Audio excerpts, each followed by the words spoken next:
India just made its biggest geopolitical countermove to Erdogan's Turkey. India is now eyeing major defense exports to Cyprus as well as setting up a drone ecosystem in the island nation, led by Drone Destination. Now, this is among India's leading drone tech companies. So after Armenia, Indian drones, air defense systems, rockets and artillery may soon be found in Cyprus and maybe in Greece, completely surrounding Turkey.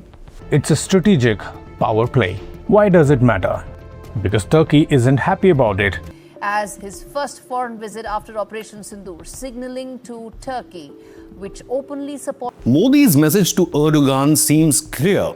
If you dare to support Pakistan against India, if you supply drones to Islamabad to be used against India, then Bharat won't just sit back. India will play the same game and boost its own strategic footprint in your backyard. The India-Cyprus joint statement read, quote, "They agreed to deepen their defense and security cooperation, including through collaboration between their respective defense industries, with a special focus on cybersecurity and emerging technologies," unquote. Becoming the first Indian Prime Minister in 20 years to visit the island nation, Modi chose Cyprus as his first overseas destination right after India's military Operation Sindoor against terror bases inside Pakistan. In Cyprus, Modi strongly lent India's, quote, "unwavering and consistent support for the independence, sovereignty, territorial integrity, and unity of the Republic of Cyprus," unquote. And who does Cyprus face a threat from? Of course, it's Turkey and its allies who have occupied the northern part of this island nation. Cyprus was Prime Minister Modi's first destination on the recent three-nation tour, which also included the G7 summit. In Cyprus, Prime Minister Modi was greeted by the country's president, Nikos Christodoulides. Remember, Turkey shares not just a border with Cyprus, a part of the European Union, but also decades-old territorial conflict. Prime Minister Modi was received with ceremonial honors at Larnaca International Airport, highlighting the strong bilateral ties between India and Cyprus. In a display of strong diplomacy and prestige, Prime Minister Modi was also awarded the Grand Cross of Order of Makarios III, Cyprus's highest civilian honor.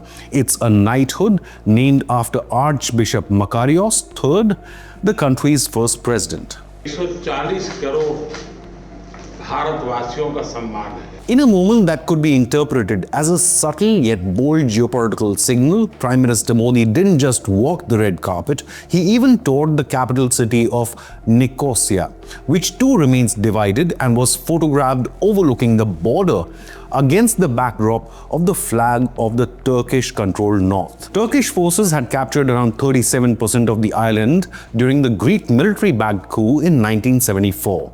The Turkish force captured the northern part amid turmoil and have remained there since then, refusing to accept Cypriot sovereignty. As interest grows in Cyprus, considered a gateway for Indian businesses looking to enter Europe and Mediterranean markets, Prime Minister Modi held a business roundtable in Limassol with a focus on India's economic partnerships in this region. India also plans to make Cyprus an essential part of its emerging economic flagship project, the India-Middle East-Europe Economic Corridor, or INEC, which could become a major supply chain for the world. Prime Minister Modi's engagements indicate a clear desire to integrate Cyprus more closely into this trade framework, especially as India looks to finalize an FTA with the European Union by the end of this year, following the free trade deal agreement with the UK recently. Bharat और EU free trade agreement को साल के अंत तक संपन्न करने के लिए काम कर रहे हैं. Now, why this gains even more significance is the fact that Cyprus is slated to assume the presidency of the Council of the European Union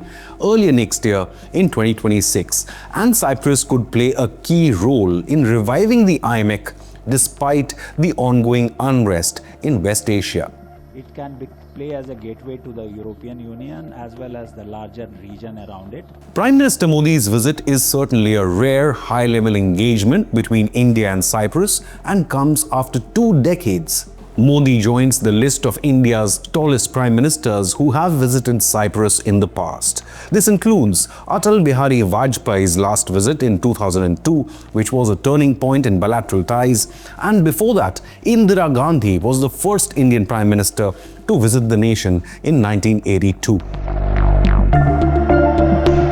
Strengthening of diplomatic, economic as well as cultural cooperation with Cyprus as well as Greece, Ankara's regional rivals, is Prime Minister Modi's tit-for-tat response to Turkey, which continues to support the terror state of Pakistan. While on one hand, Turkey supplies drones to Pakistan, which even though were shot down by Indian air defense grid, it shows a clear anti-India intent. Moreover, Erdogan has peddled Pakistan's fake propaganda on Kashmir, even on international platforms like the United Nations. On the other hand, Cyprus joined India in condemning the April 22nd terror attack in Pahalgam, Kashmir by a Pakistan-based terror group, as well as expressing willingness to raise the issue of cross-border terror at the European level. President Christodoulides reaffirmed his nation's support to India's fight against Pakistan-based religious extremism and the gruesome killing of 26 Hindu tourists in Pahalgam by a radical Islamic group. He stated that Cyprus, quote, stands with India in its fight against terror in all forms and manifestations, unquote. While officially the visit nor the joint statement did not include any direct references to Turkey, the symbolism was clear. Standing by a country with its own long-standing concerns about Turkish aggression sent a quiet but deliberate signal. During India's military operation against Pakistan's terror infrastructure, Turkey continued to double down its diplomatic and military support to Islamabad. Erdogan even prayed for the terror masterminds eliminated by Indian military airstrikes inside Pakistan. These include the extremists behind journalist Daniel Pearl's abduction, as well as those behind the Kandahar airplane hijack.